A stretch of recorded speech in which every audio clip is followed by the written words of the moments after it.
ضرورت جس کی اس کو پریشانی بھی ہے، ٹینشن بھی رہتی ہے، جس کی وجہ سے انسان گناہ، معصیت، حرام اور اللہ کی نافرمانی کے اندر ملوث بھی ہو جاتا ہے، وہ ہے رزق کی ٹینشن۔ اور اگر ہم رزق کے مفہوم کو اور اس کے اندر برکات اور جو برکتیں ہیں اس کے مفہوم کو تھوڑا وسیع جاننے کی کوشش کریں تو انسان کی زندگی کی ہر ضرورت ہی اس کا رزق ہی بنتی ہے، چاہے وہ اولاد ہو، چاہے وہ مال ہو، چاہے وہ کھانے پینے کی اشیاء ہو، چاہے وہ سکون ہو، اللہ کی طرف سے یہ سب کچھ ہی رزق ہے۔ ان سب میں ایک تصور تو یہ ہے کہ انسان کی جتنی ضرورت ہے اس کو اللہ تعالیٰ یہ فراہم کرتے ہیں، اور دوسرا ایک اعلیٰ تصور ہے کہ اگر انسان کے پاس حصی اشیاء اور بنیادی ضرورتیں کم بھی ہوں تو اللہ تعالیٰ اس میں برکت ڈال دیتا ہے، جس کا مطلب ہے جو کم ہے وہ انسان کے لیے کفایت کر جاتا ہے۔ ایک زمانہ تھا جب مسلمانوں نے کم ریسورسز کے ساتھ زیادہ سے زیادہ ترقی حاصل کی، جسمانی اعتبار سے، حصی اعتبار سے، روحانی اعتبار سے، اجتماعی اعتبار سے، انفرادی اعتبار سے، ہر محل کے اندر، ہر پہلو میں مسلمانوں نے وہ کارنامے پیش کیے کیونکہ وہ ایک بنیادی ضرورت کو اور ایک بنیادی اصول کو اور ایک بنیادی حکم کو اور ایک بنیادی اصل کو ہمیشہ سے قائم رکھتے تھے اپنے اندر اور اپنے گرد و نواح میں۔ مسلمانوں نے جب اس چیز پر کمپرومائز کیا تو آج مسلمانوں کے پاس اتنا سب کچھ ہونے کے باوجود بھی سکون نہیں ہے، اطمینان نہیں ہے، راحت نہیں ہے، فرح نہیں ہے، وہ بیلنس نہیں ہے، وہ ایکولیبریم نہیں ہے، وہ پیس نہیں ہے جو ہمارے دین کا اور ہمارے اللہ کا وعدہ بھی ہے، اور وہ ہے تقوی، اللہ کی پرہیزگاری، اللہ کے احکام کی لاج رکھنا، اس کی فرما برداری کرنا، اس کے حکموں کو بجا لانا، اور اگر نہ بھی کر پائے تو اس پہ ندامت اور شرم کا احساس ہونا۔ اس سے انسان کو زمین اور آسمان کی دولت کے دروازے مل جاتے ہیں۔ کم زیادہ پڑ جاتا ہے اور زیادہ جو ہوتا ہے وہ پھر انسان دوسروں کی مدد کے اندر لگاتا ہے۔ اللہ تعالیٰ قرآن میں فرماتا ہے وَلَوْ أَنَّ أَهْلَ الْقُرَىٰ آمَنُوا وَاتَّقَوْا، اور اگر بستی والے ایمان لاتے اور تقوی کی زندگی اختیار کرتے، لَفَتَحْنَا عَلَيْهِمْ بَرَكَاتٍ مِّنَ السَّمَاءِ وَالْأَرْضِ، تو ہم ضرور بالضرور کھول دیتے اس کے اوپر زمین اور آسمان کی برکتوں کو۔ اس آیت میں ذکر اسی نعمت کا ہے، اسی رحمت کا ہے، اسی رزق کا ہے، اسی برکت کا ہے۔ انسان کو جو کم ہے وہ اس کے لیے پورا پڑ جاتا ہے، اور اسی طرح مسلمانوں نے پوری دنیا کے اندر اپنے علم کا، اپنے ہنر کا، اپنی محنت کا، اپنے نام کا، اپنے اخلاقیات کا اور اپنی طاقت کا لوہا منوایا جب ان کے پاس تقوی تھا، ایمان تھا، اللہ پر یقین تھا، اس کی ماننے کی اور اس کی پیروی کرنے کی اور اس کے نبی کے فرمان کی پیروی کرنے کی پوری نیت بھی تھی اور یقین بھی تھا۔ اللہ فرماتے ہیں سورہ ہود میں وَيَا قَوْمِ اسْتَغْفِرُوا رَبَّكُمْ، اے میری قوم اگر تم نے استغفار کیا، ثُمَّ تُوبُوا إِلَيْهِ، اور پھر تم توبہ کے مستقل پروسیس میں اگر ہمیشہ مشغول رہے کہ تمہیں اپنے گناہوں پہ ندامت رہی، دل میں احساس ہوا، اس چیز کا ڈر تھا کہ میں نے اللہ کی شان میں یا اللہ کے عرش کے نیچے اس کی نہ مانی، اگر یہ ندامت، یہ احساس تمہارے اندر تھا تو اللہ فرماتا ہے یُرْسِلِ السَّمَاءَ عَلَيْكُمْ مِدْرَارًا، ہم تمہارے اوپر ایسی بارش اور ایسے بادل جو پانی اور بارش سے بھرے ہوئے تھے، موسلادھار بارش سے بھرے بھیجتے کہ تمہارے ہاں خوشحالی ہی خوشحالی، ہریالی ہی ہریالی، ایگریکلچر ہی ایگریکلچر، پانی کی فراوانی، رزق کی فراوانی تمہاری اس توبہ اور استغفار کے تحت ہم بڑھا دیتے۔ وَيَزِدْكُمْ قُوَّةً إِلَىٰ قُوَّتِكُمْ، اور ہم تمہاری قوت کو مزید بڑھاتے اور بڑھاتے، تمہاری طاقت کا ہر وہ ایسپیکٹ جسے تم سمجھ سکتے ہو، ہر ڈیمنشن میں، ہر ڈومین میں ہم تمہیں طاقتور کرتے ہیں۔ وَلَا تَتَوَلَّوْا مُجْرِمِينَ، اور نہ پھر جانا تم اس حالت میں کہ تم مجرم ہو، جرم کرنے والی حالت میں مت جانا، اللہ کا انکار کرتے ہوئے یا اس کے فرامین کا انکار کرتے ہوئے یا اس سے منہ موڑتے ہوئے۔ اسی طریقے سے اللہ فرماتے ہیں وَمَن يَتَّقِ اللَّهَ، اور جو اللہ سے ڈر گیا، اس کا احساس اس کے دل میں پیدا ہوا کہ میں اپنے رب کی مخلوق ہوں، میں نے اس کے پاس جانا ہے، ایک دن اس کو حساب دینا ہے، اس زندگی کا، ان لمحات کا، ان لحظات کا ایک دن میں نے اکاؤنٹیبلٹی دینی ہے، تو کیا ہوگا؟ یجعل لہ مخرجا، ہم اس کو مخرج دیں گے۔ مخرج اگر آپ نے سنا ہوگا، مخرج ایگزٹ کو کہتے ہیں، اور یہاں پہ مراد ہے ہر پین، ہر ٹرائل، ہر ٹریبولیشن، ہر مایوسی، ہر غم، ہم کرب، زندگی کی ہر تکلیف سے جو مخرج ہوگا، جہاں چاروں دروازے بند ہو جاتے ہیں، پانچواں رستہ جو ہوگا، ہر تنگی کے اندر سے جو شرح صدر ہوگا وہ اللہ کرے گا۔ اور آیت میں اللہ آگے فرماتے ہیں وَيَرْزُقُهُ مِنْ حَيْثُ لَا يَحْتَسِبُ، اور رزق ہم تمہیں وہاں سے دیں گے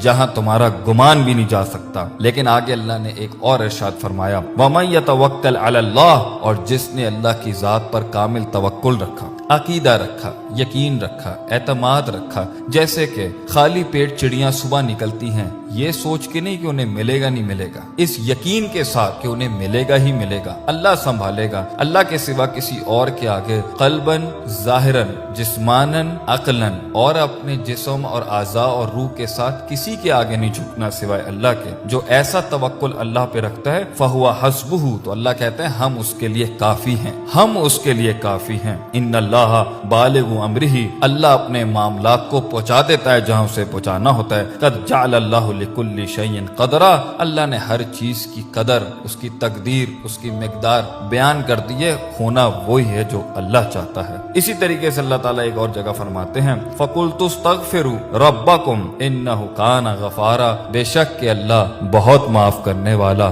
بہت رحیم ہے۔ تو کیا ملے گا اس ندامت میں؟ کیا ملے گا اس تقوی سے؟ کیا ملے گا اس تعلق باللہ سے؟ کیا ملے گا اس تذلل سے؟ کیا ملے گا اس عاجزی سے؟ کیا ملے گا اس احساس سے کہ ہم نے اپنے مالک کا حق ادا نہیں کیا، ہم نے زندگی کا حق ادا نہیں کیا، ہم نے اپنے رب کو وہ نہیں دیا جو ابلیس نے چیلنج کیا تھا؟ کیا ملے گا؟ یرسل السماء علیکم مدرارا، اللہ تمہارے اوپر بارشیں بھیجے گا، بادل بھیجے گا پانی سے بھرے ہوئے، جس سے مردہ زمینوں میں فصلیں اگیں گی، پھر انڈسٹریاں بنیں گی، پھر خوشحالی آئے گی، مال و دولت آئے گا، سکون بھی آئے گا، اطمینان بھی آئے گا، اور راحت اور سیکیورٹی اور امن بھی ملے گا۔ آگے اللہ فرماتے ہیں وَيُمْدِدْكُمْ بِأَمْوَالٍ وَبَنِينَ، اور ہم تمہاری اس توبہ استغفار سے جو ہم نے شروع میں بتایا تھا تمہیں، فَقُلْتُ اسْتَغْفِرُوا، اگر تم استغفار کرو گے کیا ہوگا؟ وَيُمْدِدْكُمْ بِأَمْوَالٍ وَبَنِينَ، ہم تمہیں بیٹے دیں گے، مال دیں گے، وَيَجْعَلْ لَكُمْ جَنَّاتٍ وَيَجْعَلْ لَكُمْ أَنْهَارًا، تمہیں باغ دیں گے، دنیا میں بھی دیں گے، آخرت میں بھی جنت دیں گے، اور تمہیں اس میں نہریں دیں گے، خوشحالی دیں گے، سکون دیں گے، اطمینان دیں گے۔ اسی طریقے سے اللہ تعالیٰ نے قرآن میں فرمایا یا ایھا الذین آمنوا ان تتقوا، اے ایمان والو اگر تم نے اللہ کا تقوی اختیار کیا، ان تتقوا اللہ یجعل لکم فرقانا، ہم تمہیں فرقان دیں گے۔ اس آیت میں بہت اسباق ہیں، یہی کافی ہے۔ اسی طرح اللہ نے فرمایا یا ایھا الذین آمنوا، اے ایمان والو، ان تتقوا اللہ، اگر تم نے اللہ کا تقوی اختیار کیا، گاڈ کانشیسنس، پرہیزگاری، پرفارمنسز، پروڈکٹیوٹی، نماز، روزہ، حج، زکوٰۃ، اخلاقیات، اذکار، صبح شام اللہ کی یاد، توبہ، نماز کے بعد کے اذکار، زندگی کو جھوٹ سے بچانا، دھوکے سے بچانا، فریب سے بچانا، ربا سے بچانا، شرک سے بچانا، چوری سے بچانا، بد نظری سے بچانا، ہاتھ، پیر، پیٹ، آنکھ، منہ، کان کے گناہوں سے بچا کے رکھنا، غیبت سے بچا کے رکھنا، لوگوں کی عصمت، لوگوں کی عزتوں کو پامال کرنے سے بچا کے رکھنا، حق کا ساتھ دینا، امر بالمعروف کرنا، نہی عن المنکر کرنا۔ اگر تم اس نہج کے اوپر چل رہے ہو تو کیا ہوگا؟ ان تتقوا اللہ، اگر تم اس تقوی کو اختیار کرو گے، یجعل لکم فرقانا، اللہ تمہیں فرقان دے گا۔ اور یا فرقان سے مراد ہے وہ دلیل، وہ مائنڈ سیٹ، وہ ریشنل، وہ مکالمہ کرنے کی اور مباحثہ کرنے کی اور وہ مناقشہ کرنے کی اور وہ آرگیومنٹ کرنے کی پاور دے گا جو حق اور باطل کو تفریق کر سکتی ہے۔ آج کا سب سے بڑا کنفیوژن ہی ہے، لوگ کہتے ہیں ہمیں سمجھ ہی نہیں آ رہی، اتنا گچ مچ ہو چکی ہے اس میں، it is been so much contaminated کہ ہمیں پتہ نہیں ہے کہ ہم حق تک پہنچے کیسے۔ اللہ فرماتا ہے تو اللہ سے ڈر جا، تو وہاں فرماتا ہے اللہ کہ ہم تجھے مخرج دیں گے، یہاں اللہ کہتا ہے ہم فرقان دیں گے۔ تقوی کی بنیاد پر آپ کو کلیئرٹی ملے گی، تقوی کی بنیاد پہ آپ کو ٹرانسپیرنسی ملے گی، تقوی کی بنیاد پر ہی آپ کو اللہ تعالیٰ حق کو پریزنٹ کرنے کی طاقت دے گا، اور تقوی کی بنیاد کے اوپر ہی اللہ تعالیٰ آپ کو وہ فرقان دے گا جس سے باطل کا سر پیٹا جا سکتا ہے دلائل اور براہین کے ساتھ۔ اسی طریقے سے اللہ تعالیٰ فرماتے ہیں ایک اور مقام کے اوپر وَنِسْتَغْفِرُوا رَبَّكُمْ، اگر تم نے استغفار اور توبہ کی، تقوی، پرہیزگاری، گاڈ کانشیسنس، ثُمَّ تُوبُوا إِلَيْهِ، ماضی کی بھی کی اور ثُمَّ تُوبُوا إِلَيْهِ، اور بعض مفسرین کہتے ہیں توبہ سے مراد آنے والے کی بھی، جو مستقبل میں ہونی ہے اس کے بارے میں بھی ڈر کے رہے اور احساس رہا کہ جو آج ہو رہا ہے اللہ ہمیں اس کے لیے معاف کر دے۔ کیا ہوگا؟ یمتعکم متاعا حسنا، ہم تمہیں متاع دیں گے، مال و دولت دیں گے، دنیا کا ساز و سامان دیں گے، آگے حسنا کی صفت لگا دی، کیا؟ وہ ہم تمہیں اچھا مال دیں گے، الی اجل مسمی ویؤتی کل ذی فضل فضلہ، اور اسی طریقے سے ہم ہر فضل والے کو اس کا فضل عطا کر دیتے ہیں۔ تو ان ساری آیات سے ہمیں یہ پتہ چلتا ہے کہ اگر انسان آج مسلمان اپنے رزق میں، اپنی زندگیوں میں، اپنی اولاد میں، اپنے مال میں امن، سکون، راحت، فرح اور وہ بیلنس اور ایکولیبریم چاہتے ہیں جسے اللہ تعالیٰ نے کہا تھا الذی اطعمہم من جوع وآمنہم من خوف، خوف سے امن اور بھوک سے تمہیں کھانا چاہیے، کیا کرو؟ فلیعبدوا رب ھذا البیت، عبادت کرو، تقوی حاصل کرو، وَلَوْ أَنَّ أَهْلَ الْقُرَىٰ آمَنُوا وَاتَّقَوْا، ایمان تقوی کرو، لَفَتَحْنَا عَلَيْهِمْ بَرَكَاتٍ مِّنَ السَّمَاءِ وَالْأَرْضِ، زمین آسمان اپنی برکتیں کھول دے گی۔ یہ سب چیزوں کو اگنور کر کے، اسپرچول لائف کو چھوڑ کر، روحانی زندگی کو مائنس کر کر، اللہ کو مائنس کر کے اگر ہمیں لگتا ہے کہ ہم اپنی زندگی کو کنٹرول کر سکیں گے،